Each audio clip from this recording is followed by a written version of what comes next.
5 തലമുറകളായി നിങ്ങൾക്കൊപ്പം PRS hospital. നിലമ്പൂരിൽ 4500-നടുത്ത് വോട്ട് ഇപ്പോൾ ലീഡ് ചെയ്തിരിക്കുകയാണ്. ആര്യാടൻ ഷൗക്കത്ത് ഇത്രയും വോട്ട് ലീഡ് ചെയ്യുമ്പോൾ വളരെ വലിയൊരു ചോദ്യം നമ്മുടെ മുന്നിലുണ്ട്.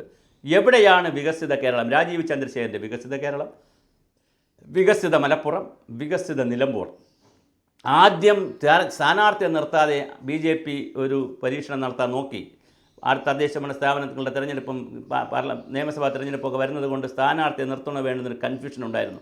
ആ കൺഫ്യൂഷനെ എല്ലാം മാറ്റിക്കൊണ്ട്, എല്ലാ കുറവുകളും മാറ്റിക്കൊണ്ട്, ഒരു ക്രിസ്തീയ മേഖലയിലെ ന്യൂനപക്ഷത്തിൻ്റെ ഒരു മുഖത്തെ അവതരിപ്പിച്ചുകൊണ്ട്, ആദ്യം കേരള കോൺഗ്രസിൽ പ്രവർത്തിക്കുന്ന ഒരാളിനെ അടർത്തി മാറ്റി അദ്ദേഹത്തിന് മെമ്പർഷിപ്പ് കൊടുത്ത് അവതരിപ്പിച്ചപ്പോൾ സ്വാഭാവികമായിട്ടും കേരളം ശ്രദ്ധിച്ചത് BJP അവിടെ വലിയൊരു സാന്നിധ്യം കാണിക്കും, 10-15 വോട്ട് പിടിച്ചുകൊണ്ട് വലിയൊരു സാന്നിധ്യം കാണിക്കും. പക്ഷേ ഒരു സാന്നിധ്യം കാണിക്കുന്നില്ല, മാത്രമല്ല കളത്തിൽ നിന്ന് തന്നെ പുറത്താണ്. കളിയിൽ നിന്ന് ആദ്യമേ ഡക്ക് ഔട്ട് എന്ന് കേട്ടിട്ടില്ലേ? ക്രിക്കറ്റ് ബാറ്റ് ചെയ്യാൻ ഇറങ്ങുമ്പോൾ ചാമ്പ്യനാണെന്നൊക്കെ പറഞ്ഞ് ഇപ്പോൾ 6 അടിക്കും, ഇപ്പോൾ 100 സെഞ്ചുറി അടിക്കും എന്നൊക്കെ പറഞ്ഞിറങ്ങി ആദ്യ ബാളിൽ ഡക്കായി പുറത്തു പോകുന്നത് പോലെ മോഹൻ ജോർജ് അവിടെ നിന്ന് പുറത്തേക്ക് പോയി കഴിഞ്ഞു.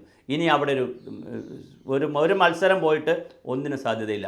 ഇങ്ങനെ ചിന്തിക്കുമ്പോൾ കഴിഞ്ഞ തെരഞ്ഞെടുപ്പുകൾക്ക് കിട്ടിയ പാർലമെൻറ്റ് തെരഞ്ഞെടുപ്പിന് കിട്ടിയ വോട്ട് 8000-ൻ്റെ വോട്ടും അതിനു മുമ്പ് കിട്ടിയ 7000-ൻ്റെ വോട്ടും ഒക്കെ എങ്കിലും പിടിച്ചാൽ അവർക്ക് നിലനിൽക്കാൻ പറ്റും. അങ്ങനെ വരുമ്പോൾ ഒരു ചോദ്യമുണ്ട്.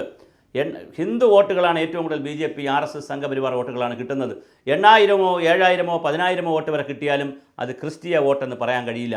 അപ്പോൾ മുനമ്പം പരിപാടിയെല്ലാം പറഞ്ഞിട്ടും വഖഫ് നിയമമെല്ലാം കൊണ്ടുവന്നിട്ടും എവിടെ ക്രിസ്ത്യൻ വോട്ട് എന്നൊരു ചോദ്യത്തിന് ഉത്തരം പറയാൻ അമിത്ഷായുടെ മുന്നിലും മോഡിയുടെ മുന്നിലും JP നദ്ദയുടെ മുന്നിൽ ഉത്തരം പറയേണ്ടി വരുന്ന, നമ്മുടെ രാജീവ് ചന്ദ്രശേഖരൻ ഉത്തരം പറയേണ്ടി വരുന്നൊരു സ്ഥിതിയിലേക്കാണ് നിലമ്പൂർ തെരഞ്ഞെടുപ്പ് മാറിക്കൊണ്ടിരിക്കുന്നത്. വളരെ വ്യത്യസ്തമായിട്ടുള്ള ഒരു കാഴ്ചയാണ് നമ്മളവിടെ കാണുന്നത്. BJP ചിത്രത്തിൽ നിന്ന് തന്നെ മാഞ്ഞുകൊണ്ടിരിക്കുന്ന വളരെ ഗുരുതരമായിട്ടുള്ള ഒരു കാഴ്ചയാണ് നമ്മൾ കാണുന്നത്. എവിടെയാണ് BJP ചിത്രത്തിലേ ഇല്ല. അതേസമയം ആര്യാടൻ ഷൗക്കത്തിൻ്റെ ഭൂരിപക്ഷം 4715, 4800, 5000-ലേക്ക് കടന്നുകൊണ്ടിരിക്കുമ്പോൾ നമ്മുടെ വളരെ പിന്നിലായിട്ടാണ് NDA സ്ഥാനാർത്ഥി മോഹൻ ജോർജ് പോകുന്നത്. ഇതിൽ NDA വലിയ വില കൊടുക്കേണ്ടി വരും. ഇടയ്ക്കിടെ നമ്മുടെ വെള്ളാപ്പള്ളി നടേശൻ പറയുന്നത് പോലെ ഇനി എന്ത് ഹോംവർക്കാണ് കേരളത്തിൽ NDA ചെയ്യേണ്ടത്?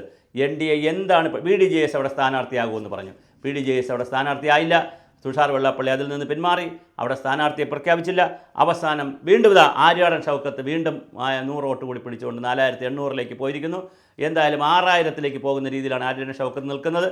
തീർച്ചയായും ഈ നിമിഷത്തിൽ ഞാൻ സംസാരിക്കുമ്പോൾ BJPയുടെ നില കേരളത്തിൽ പരുങ്ങലിലാണെന്ന് മാത്രമല്ല, ക്രിസ്ത്യാനികളെ പിടിക്കുവാൻ ഇനിയും ഒരുപാട് വിയർപ്പ് ഒഴുക്കേണ്ടി വരും.